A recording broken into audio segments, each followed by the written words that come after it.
Hey everyone, it's Corey with Blue Falcon Board Gaming. If you're new to the channel, I'm a United States Marine Corps veteran who started Blue Falcon Board Gaming in the Ohio, Kentucky, West Virginia tri-state area with the hopes of promoting positive mental health through board gaming, as well as making board games more accessible to the community by hosting and co-hosting free events. Today I am joined by Monica Rasso.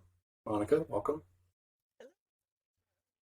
Absolutely. So this is kind of a self-serving interview for me, I'm not going to lie, because you are the cruise director for a board game convention cruise that is coming up that I'm going to. So I wanted to get a little bit of pre-information.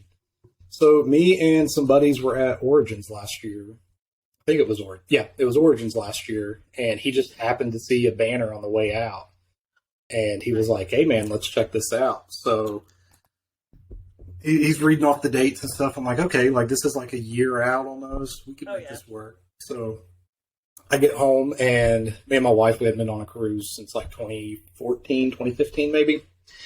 So I was like, how would you feel about a cruise? And she's like, when? And I told her, March next year. And she's like, I don't know. And I was like, it could be, our Christmas gifts to each other. My birthday's in January. Yours is in early March. We'll call it, Christmas and birthday next year. She's like, okay. Nice. So then I booked it, and then I was like, oh, by the way, there's a board game convention on this cruise that I'm going to. Because she is not a big game person at all. So I kind of suckered her into it. But we've got me, her, the kiddo, my mom, her mom, and then my aunt. So we got a few of us going. So we're pretty excited about it. But do you want to kind of introduce yourself and, who's Monica outside of the board gaming world? Outside of the board gaming world, I am a single parent, and I have, actually newly engaged. Ooh, congratulations. So thank you. And I have a 17-year-old and a 14-year-old. So a senior in high school and a freshman in high school. So parenting is a big part. I do event management full-time. Most of those events are board gaming, but I also run a scrapbooking retreat business too. So I basically turned my hobbies into businesses, and I love it. I love making people happy, just seeing all the smiling faces at the events. And again, they're my hobbies, so I love it. Right. So what got you into board gaming? Was there like a specific person or a specific kind of like time period in your life that you're like, oh, there's more out there than, Monopoly or Scrabble?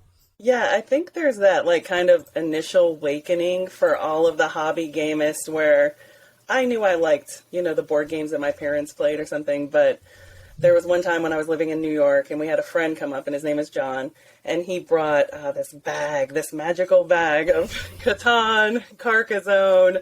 I remember Carcassonne was one of my favorites. And he had this bag full of games that I'd never seen before. We played up until 2 a.m. And I'm like, what else do you have? And he's like, I'm going to be here for 4 days, right? And it was just immediate that I wanted to play more of the games that he had. And then from there, I think we joined groups. I know when we moved to Florida, we joined a group called the Brandon Board Gamers in Tampa area. And that was we do a full day of gaming every month. And that was great. From that group, the organizer started a convention called Dice Tower Con before it broke up into East and West. And so that was the first time I'd heard of a convention. And so started volunteering with him, kind of seeing how things were run. We then had a friend up in Wisconsin that runs Nexus Game Fair. Once Gen Con moved from Milwaukee, he thought that there would be a nice hole there for another convention. So he started Nexus Game Fair. So I went and worked with him as his general manager. And that was my first time that I managed the convention. So, yeah. So that's a start. So how many conventions do you think that you've managed and organized?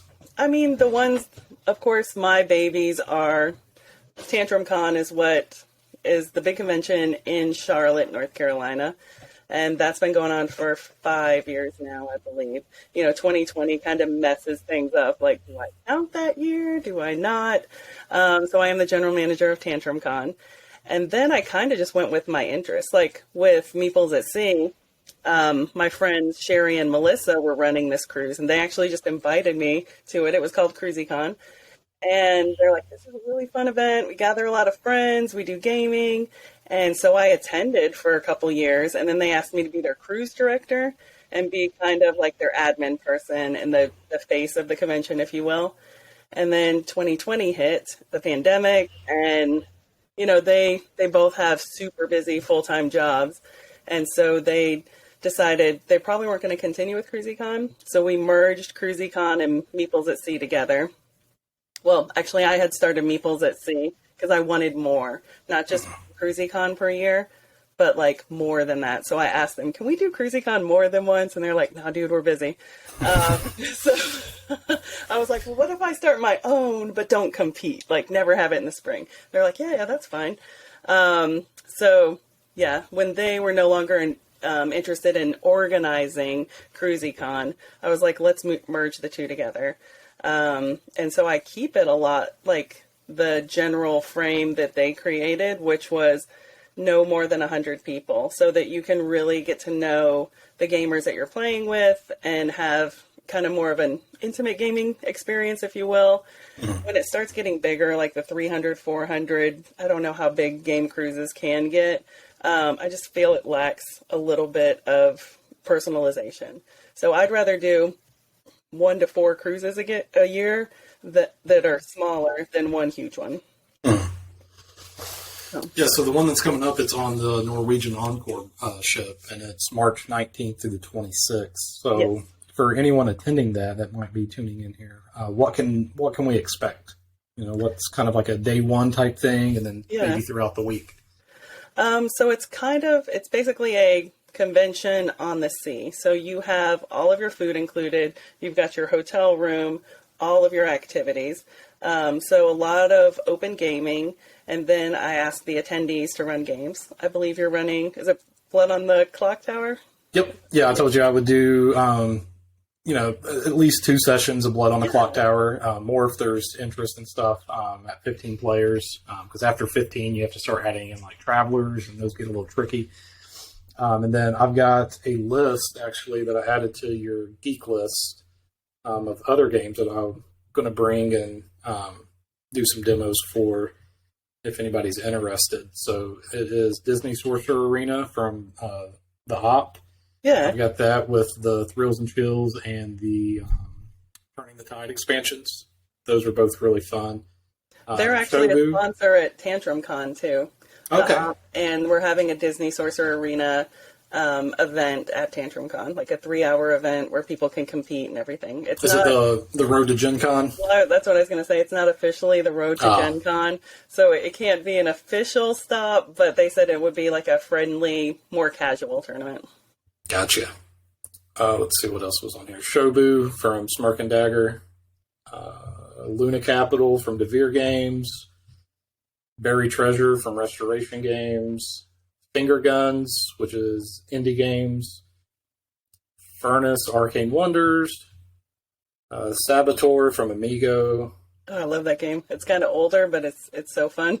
Yeah. Air, Land, and Sea from Arcade Wonders. And Survive Space Attack from Stronghold Games. Yeah, so basically what you're describing is I request all of the attendees to bring a few games so that we build kind of our own library of games that you like, and then I put my library out there for you guys to select games that you would like me to bring, so that we only have so much space, and I can only bring on so many games that I'm allowed to bring on to the ship, so we build a nice library that way for the open gaming, and then of course, like I said, the learn to play events that people want to run. I want to do like a murder mystery game. It's a pirate-based one, so I thought that would be fun with people having their roles beforehand. So I will circulate that out.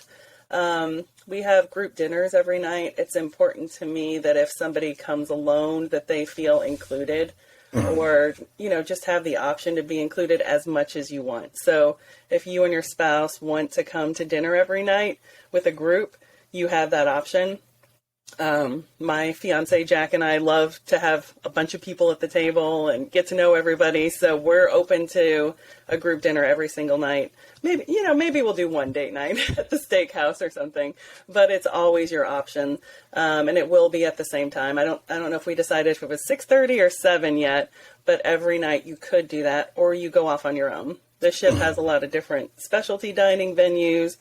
or you can just go grab something really quick in the Garden Cafe where they always have buffets. So, game convention wise, you get all the food you can eat. You have your hotel. So when you start adding up how much you paid at Origins for your badge, plus your hotel and your travel and all of that, then you can see where, okay, a game cruise really isn't that bad. It's just another choice of a convention that's out there. Yeah, we're not going to talk about my Geekway hotel this year. Yeah, I can't imagine. Yeah, I hear the Gen Con ones too. I didn't click fast enough to get the hotel block for Geekway on both the pre-registration for the hotel patron badge, and then whenever they just opened up the general block. The email went out at 9:00, and at 9:01 I hit checkout, and it was like, no rooms available now. Yeah, that is not one of my conventions, but I hear great things about it. One of my friends, Nicole, and a lot of people have said that's one of their favorites. So I definitely want to go visit it.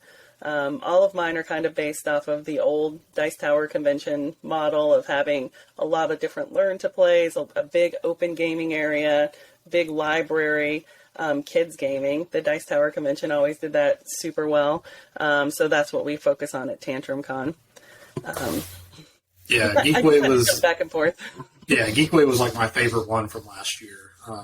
Geekway and then the Meeples at Sea are the only conventions I'm hitting up this year that aren't within an hour and a half, 2 hour drive from me.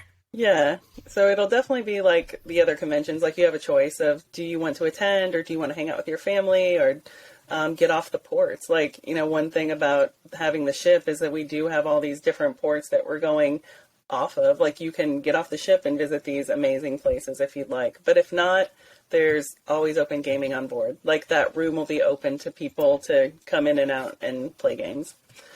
Yeah, so some of the ports are, Puerto Plata in Dominican Republic, St. Thomas in the U.S. Virgin Isles, Tortola in the British Virgin Isles, and then Great Stirrup Cay in the Bahamas. Yeah. St. Thomas, to me, is one of the prettiest islands that I've visited. So hopefully you find the same, and the weather's good and everything. Yeah, and we've done 2 cruises with Carnival before, and none of those were the stops. So we're excited. Yeah. It's not the same places that we've already been and stuff like that either. So, and we try to mix it up too each year. It might be a different area that we're going to, and just so all of us get to see something new.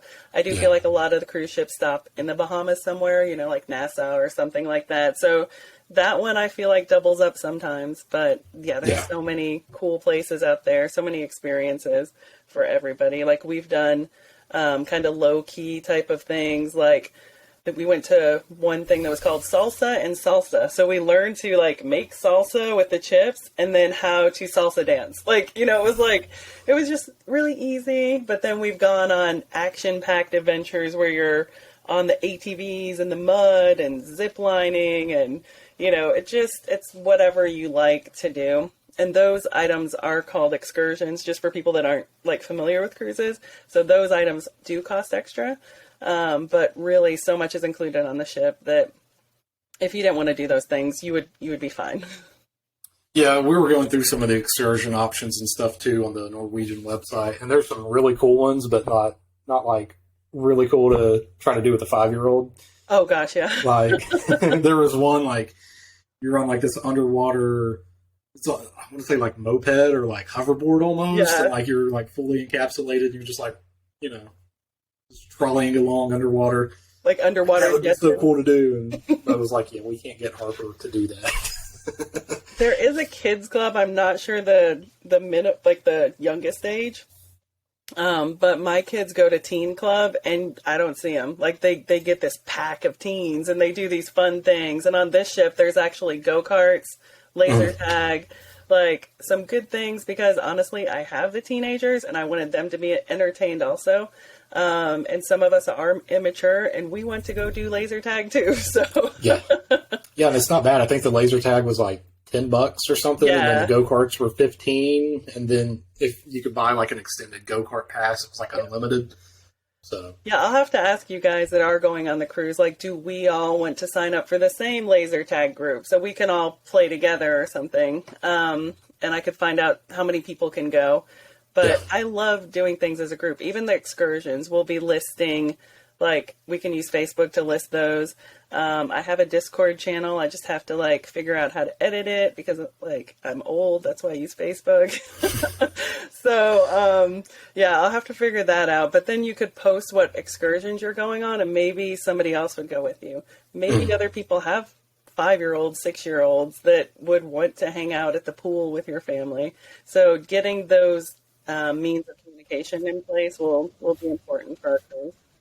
Yeah. Yeah. And that's one of the things I love with board games and stuff too, though, is just that community because, I met Josh at Geekway last year and he lives in Colorado.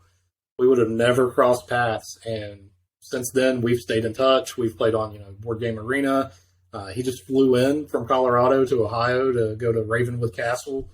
And we did a group of 10 of us went and raided the castle basically and just stayed in their library from breakfast to midnight.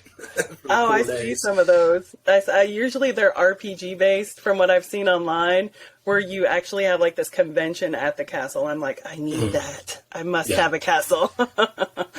So I want one for board games, not just RPGs. Yeah. So you posted the library list and you've got like 1,400 games in it. Right. But you're only able to bring about 100 or so. Has there been a lot of response yet for what people have kind of wanted? Are you seeing a general consensus? Because I know I sent you like 47. Yeah. I'm sorry.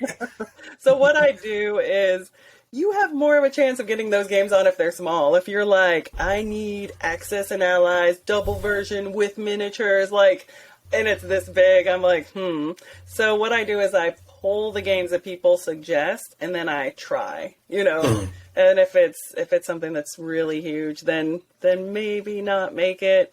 Although I have brought, my favorite game is Firefly, the board game. I have brought that before and it was ridiculous. And I was like, I really shouldn't do this unless somebody will commit to play with me beforehand. So people did. So I will commit. I have not played it yet, but I want to play it. I've been on a big Nathan Fillion kick lately. Oh. I just binged all of The Rookie. I'm caught up on The Rookie from like season 1 till now. And then Castle, it's not as good as The Rookie. Yeah. It's something good to have on, in the background while I'm working and stuff. But yeah, Firefly was really good. So if you want to bring it, I will commit. Yeah, I've probably watched the TV show 3 times as I've convinced people to watch it with me. Like, oh, my kids have watched it. I'm like, you guys got to watch this. And yeah, kind of went from there. And like every time I see it, I'm like, the Reavers are less scary than I remembered the time before. Like the first time I watched it, I was like, oh, these are awful. This is not going to be good. And then like every time since, I'm like, ooh, that's kind of cheesy.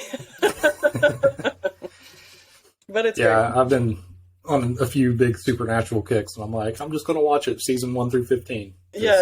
Let's see. I've went through it 3 times so far. I've got the Purgatory symbol from Supernatural on this hand, and then Bobby's Reaper Trap on this hand. Oh, dang. It's like this whole arm is basically just like tattoos of suicide prevention and stuff.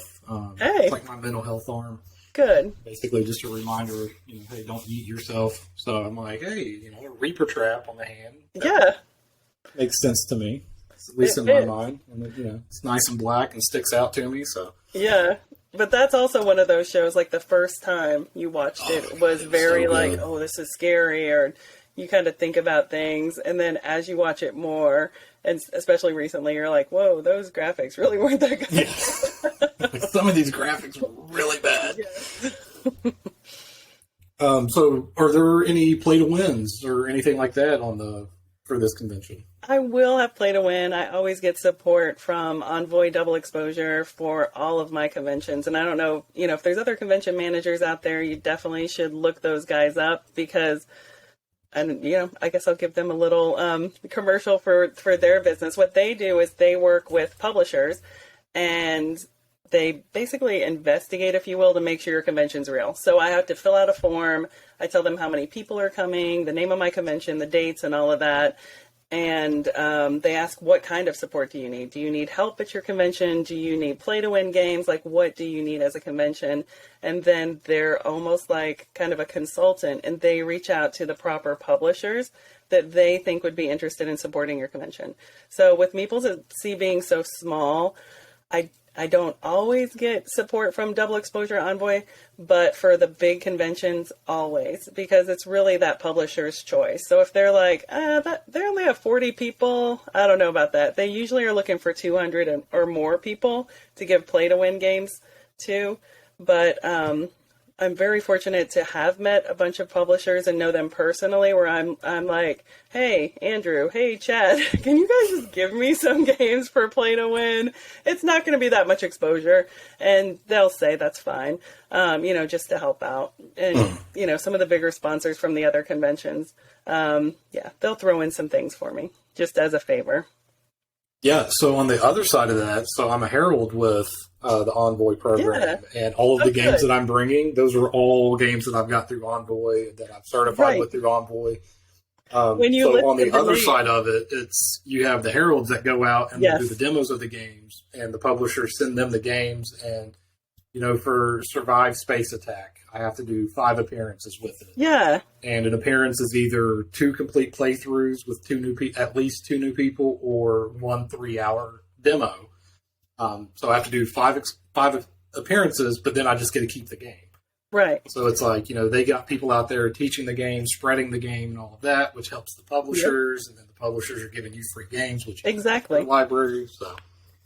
And it's a great way for people who are starting out in the hobby to get those games, to be able to have a game and have that pride of having like a little board game library on their own, and to know that game so well. It's great. And just in general, like the whole board game industry just synchronizes and hooks up so well. Like you said, all of those advantages of somebody working as a herald, the publishers giving those games to the conventions or to those types of places, and us exposing them to all the gamers. So my convention attracts people that might be gamers, but people that are new to the hobby. So they're getting this exposure from all kinds of different people, families, all different ages, all different abilities. And then, of course, I benefit from the badge sales. So that's how I make the money. And it goes around in a nice circle. The attendees are happy because they have an amazing event, and they go out and buy the publisher's game. Yeah. Because, you're going to be more likely to buy a game that, like, you've seen on the table or you've got to play versus, do I want to buy this based off of, like, the box art? Like, because there's some games that I've demoed with Envoy that I'm like, I'm not going to like this game. And then I got it out and played it, and I'm like, this is actually really good. Like, I wouldn't have just picked this up off the shelf. Yeah, I find myself judging a game kind of by the artwork sometimes, and sometimes I might think, oh, that looks kind of childish for me. There was one game, I don't want to throw them under the bus, but I think it's called Juicy Fruits or something like that, and it looks like a kind of a kid's game. It's got like coconut trees, and it's very like bright artwork, and I'm kind of a serious like Eurogamer or, worker placement, so I'm like, I'm probably not going to like this, but I ended up playing it because the group that I was playing with wanted to, and I was like, wow, this has some really good mechanics to it, and so now I have that game that I thought I wouldn't have bought just by looking at it. Yeah, and it does help too, because I had one of my buddies, his house burnt down last summer, and he ended up losing all of his games, and luckily, everybody was fine as far as no injuries or anything, but it was a total loss.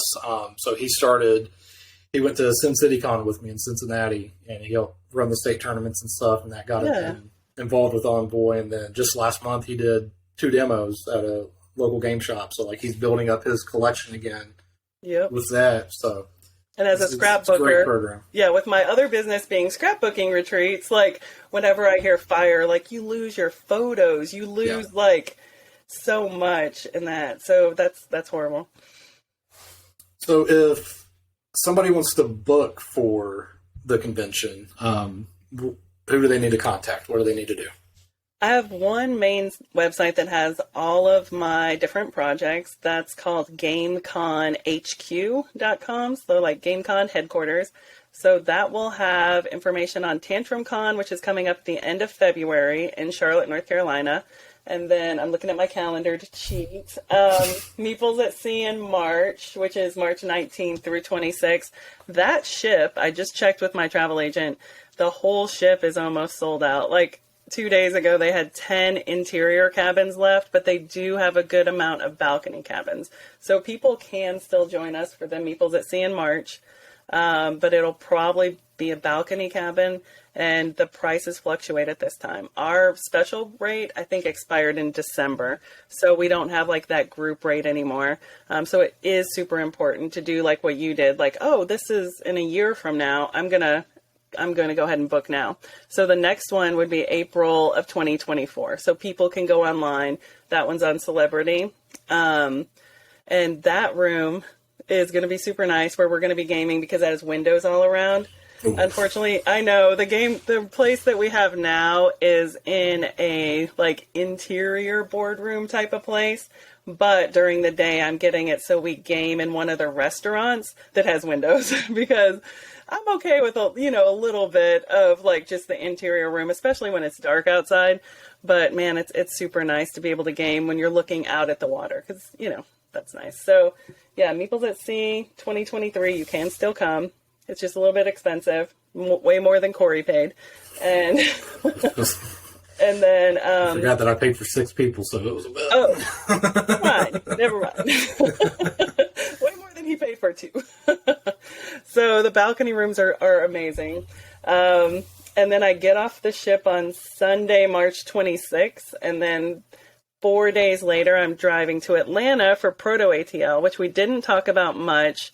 Again, like I said, my whole gaming experience is based on what I like. So I went to this prototype convention. It's all designers, publishers, a few play testers, and a few media. But it's like this conglomeration of people that are play testing their games, are possibly selling their games to publishers, just improving everything. It's this creative, amazing workspace, which is ProtoATL. And so, 4 days after I get off the ship, I'll run over to Atlanta to be part of that convention. Oh, and you can't play published games. No published games. You got to play other people's prototypes. Nice. And people love it. Lots of networking opportunities. And then what do I have after that? I think, we have Game and PartyCon, but I don't have the dates for that yet. So that's my newest convention with my partner, Mike Davis. He runs a meetup group called Game and Party Meetup down in Jacksonville. And he has like 800 members, could be more by now. But when I heard how many members he had and that he had like a game day at his house that had 100 people at it, I was like, do you want a convention? Do you want to try? So we did. Our first year brought in 300 people, which was the max for the space that we planned. So the next one we want 500, or a space that will hold 500. Nice. So, yeah. And so I found. Oh, go ahead. I found a event like a Facebook event just for the Norwegian Encore cruise itself. Oh. And somebody was like, "Hey, is anybody doing the board game convention?" And there was a ton of people that were like, "I didn't know that was a thing." So would they be able to get any badges for the convention if they're already on the ship, or do they have to book the room and the badge through you all? Yeah, they have to do both because it is a bit of a partnership between myself and my travel agents so that we do make it be that way. Okay. Because I don't even think we would have enough space if we did advertise it that way. Like, I would love to have the convention fee or, the badge fee or whatever. But it just makes it really hard for planning because you probably don't know this, but you will get some really cool swag. So I have to pre-order. It might be a bag and a towel with a logo on it this year. Last year they got big metal water bottles with the Meeples at Sea logo. So you'll get some cool stuff. You'll also come home with games from the sponsors, which, like I said, are my friends, and me being like, can you just give me like 20 to 40 games, please? But, once we get back to 100 people, the pandemic, nobody went on a cruise for a year and a half. So, and people are hesitantly coming back. So we'll get back up to 100 people. Yeah. But yeah. You got a rough estimate of what we're at this year? Only 40 for this cruise. Yeah. So that will be a nice little, definitely get to know everyone. Yep, and there's, I want to say 6 spouses or friends that are coming that are non-gamers. So just the one person pays the convention fee. So it's probably, a good amount of families, but sometimes it's just one person that's the gamer that comes to the actual gaming events. I'm going to try to drag my wife into at least one. Yeah. That's my goal, is she's got to do at least one game with me. Yeah, maybe we could figure out in advance what games she likes or what she might be going towards, because we do have a good mix of people, female, male, different types of couples and identities. So her thing's always, she's like, oh, I don't like board games. I'm like, no, you'll play Wingspan with me, you'll play Parks. She's done Rolling Realms, Lords of Waterdeep she's done a few times. Yeah. I'm like, you just don't like learning new games. Yeah. You don't want to just listen to me run my yap and try to teach you the rule book or anything. I'm like, she's like, yeah, that's probably it too. She should play with me because I make up the rules and get them all wrong. So, she'll know how to play in 3 minutes. But yeah, there's plenty to do. Time for you guys to meet up, dinners or afternoon or something like that, where you can get into the gaming or balance the family time too. Very nice. Well, I think that was all of the questions that I had. Is there anything else that you want to plug last minute? Any sponsors? I know. I'm going to feel bad if I forget something. Well, there is one place that I actually volunteer with, which is called GAMA. So it's the Game Manufacturers Association, and it's the trade association over all gaming. United States, Europe, we're trying to expand more into Europe, but any type of gaming company can become a member of GAMA, and one of our main focuses is supporting our members. So a lot of networking events, like there's GAMA Expo that is in April, at the end of April, and that's a big event where publishers and retailers meet up, and the retailers get to see what cool things the publishers have coming out. Some of them are top secret, but that's one of the GAMA networking type of events. Media come so that they could get those sneak previews of the different games and everything that are coming out. Event managers, we don't have as much going on there, but it's also open to any GAMA member. These members could also be designers or artists. We call them the creators category. But anybody in gaming, if you join GAMA, there's different webinars, different educational aspects of that too, and of course the networking. And you just learn so much. And what we like to do is show the publishers why teaming with somebody like me, an event manager, could help them. How if you do give me one game and that goes in my board game library, that's less that I have to purchase, and I'm exposing that game to potentially, say with TantrumCon, 700 people. So that we can see how we can all collaborate and work together. So it's gamma.org is the website if you guys would like to learn more about that and see if it's something anybody in gaming would be interested in. Oh, do you guys have a section of publishers looking for play testers or anything that they can kind of reach out to anybody that's set up or registered as a play tester? Good idea. And we're super open to all different ideas. For the publishers category right now, or publishers membership group, one thing that they're working on is, how the music industry has gold records and different standards. It's kind of an award system, if you will, for different sales for games. So that's one thing they're working on. For me as an event manager, I want a map of the entire United States, world, if you will, where I can go on there and I can zoom in to the south and see any convention that's going on, the dates, who to contact, their website, and maybe I want to go to that convention. So that to me is super important for us event managers to get that type of exposure. So that's one of the projects that I'm working on currently. I don't actually physically do it. As the board of directors, we direct the operations of GAMA, and they work super hard. But we just kind of say, I wish I had this, and I wish it did this. Another thing we're working on is for media people like yourself is getting you like a listing that would have your name, the type of media you review, if you will, like what your focus is, and maybe a clip so that publishers can go on there and watch it and maybe be like, I like this group. I want them to review my game, or I like their style or something like that. So that one was kind of like the idea. I went to a website called songfinch.com where you can have people like write your song, and you can pick the person and listen to, you know, what kind of music they compose and such. And so that was one where I recommended this would be a great setup if we had this for creators, where these media people could like, you know, have this showcase and the publishers could decide, you know, if they want to work with this person. And it's all members. So, you know, you're getting people who think it's worth paying to be in a trade association to have that type of exposure, and, you know, kind of up the game and be serious in the field of board gaming. Mm-hmm. So I guess the last question here, because I missed one, what's your current top 5 games? Ooh. Of course, Firefly, the board game, as we talked about.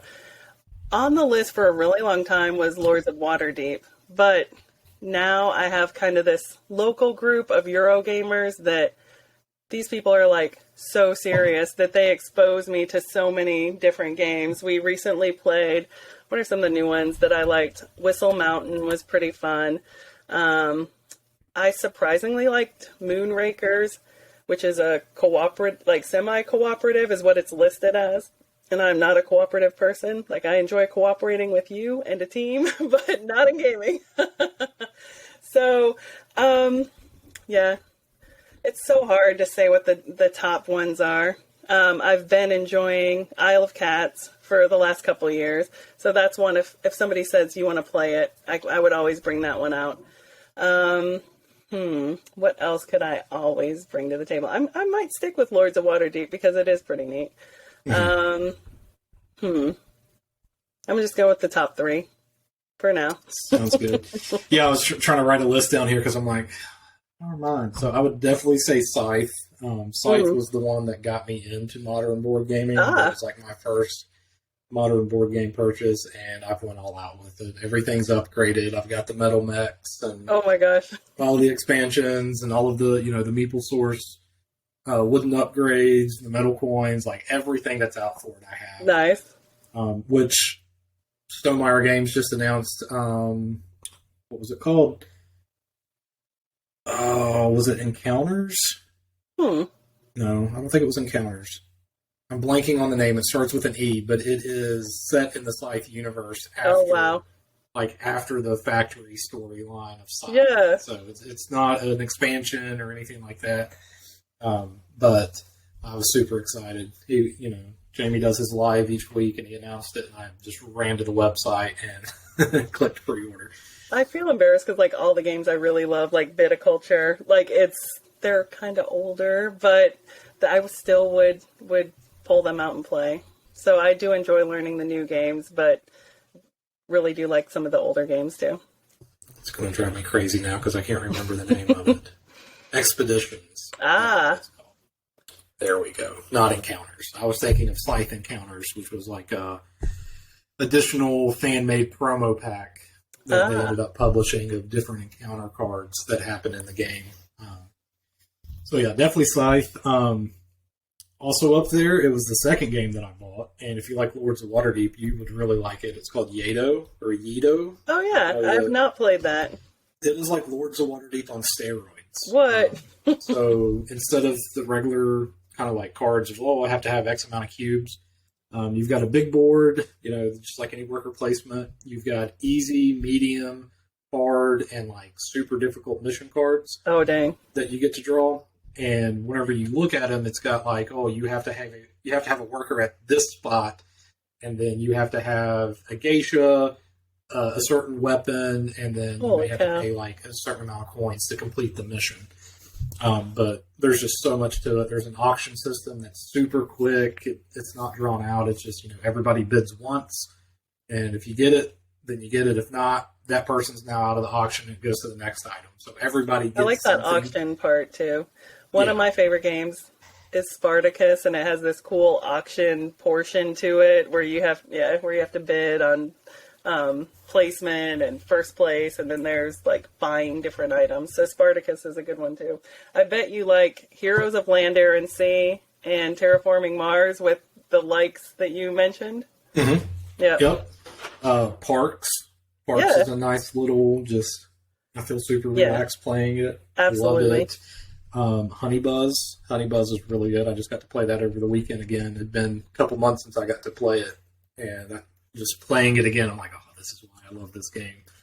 I love things with good components or interesting components. I just opened Too Many Bones, and just like the player mats and just everything is such good quality, and it's amazing. Like for us gamers, you lift it open and you're like, new game smell. Yep. And then just to feel all the different components and all the different dice and like just all of these like super cool things. It's a good experience. I don't do a lot of online gaming. I just got an invitation. I get a good amount of invitations. Go and play with me in Board Game Arena or on these phone games or something. And for me, sitting down at the table and like playing the games, feeling the components, seeing the artwork, that's part of the experience for me. Yeah. We do Board Game Arena a lot, especially with Josh out in Colorado. Yeah, that makes sense. But it's one of those, I hate learning the game on Board Game Arena. Like, I want to learn it on the physical copy so I can like wrap my mind around it. And then after I learn the physical game, I'm like, okay, cool, I can do the virtual game, no problem. But like trying to learn a virtual game, it doesn't click with me. I need those pieces and that tactile just during to retain the pandemic. Everything. Yeah, during the pandemic, if you wanted to play, you definitely had to do Board Game Arena. But what we would do is open like another window of like a Zoom call or something where you can still have the people's picture there and we can talk. So that you have like that person there too. And we play only in real time, not the turn by turn where you forgot what you did 2 days ago and your whole strategy. I tried Wingspan online and I would keep getting frustrated because I was like, oh, I forgot I was going to do that first. And yeah, I couldn't imagine playing Wingspan over a few days. Exactly. Yeah. I literally wrote down like my next much thought process for it. Yeah.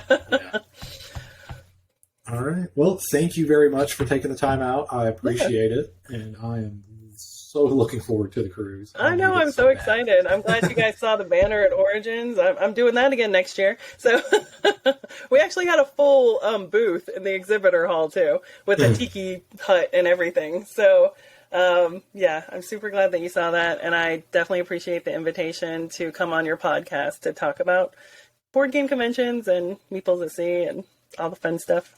Absolutely. Well, thank you very much. Yeah, thank you.